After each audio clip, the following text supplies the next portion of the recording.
Ray Dalio is missing a few key points when he talks about the changing world order. You should listen up. He mentions these 8 key measurements of a country's strength: education, technology, competitiveness, economic output, world trade, military strength, financial centers, and reserve currency. These are great measures. He's a brilliant and successful billionaire hedge fund manager, and you should totally watch his video, but he forgets to mention population metrics. He also forgets to mention immigration. The US birth rate is 1.7 per woman. That's below the 2.1 we need for replacement and a little bit of growth, which means that on our own, the United States population is actually shrinking. China's birth rate right now is estimated to be around 1.0 births per woman. Some higher estimates say 1.1 or 1.15. That is devastating to a country with a population of 1.4 billion that is reliant on the youth to help it grow and, of course, take care of the old. In fact, in the coming years, China's population is set to drop by 51 million people. To put it in better perspective,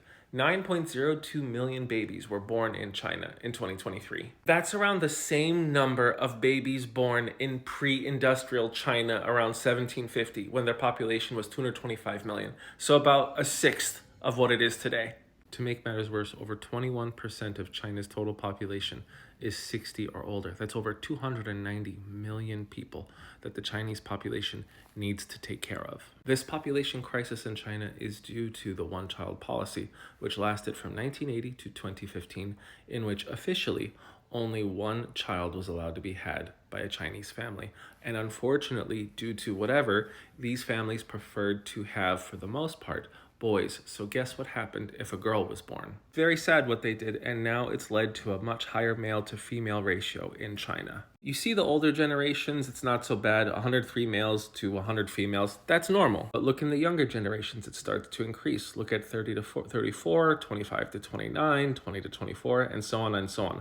But it does look like it's slightly correcting now from like 0 to 4 years or even 5 to 9 years. And China is now suffering the consequences of a multi-generational gap that was supposed to fill the population. That's one of the problems of having an authoritarian regime, is if you make a really bad decision like that, you don't see the consequences until a couple generations. Then there's immigration. I mean, maybe he could fit that under competitiveness, but still, that should be a key factor. Between the United States and China, which one gets more immigration? A very simple look at statistics will show you that China is suffering a negative migration while the US is enjoying a positive. And that's not just happening with regular people. Look at where the millionaires are going to, right here. China lost 15.2 thousand millionaires and billionaires while America gained 3,800. So from across the board, the United States is making up for its low birth rate by just bringing in immigrants who bring in more money and, of course, a higher birth rate. It's almost as if being in an authoritarian regime where just one person or a small group of people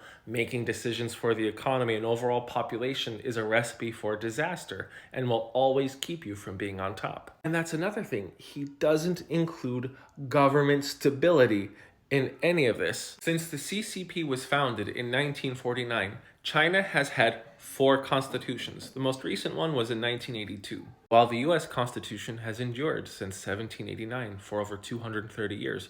Whenever there was something in the government that needed to change, we could just amend the Constitution. Our Constitution and government has endured a bloody civil war between 1861 and 1865, and it ended up just making us stronger in the future. There's the fact that all the great powers that Ray Dalio mentions before couldn't produce their own energy, their own food, their own steel, and a host of other resources, while the United States can.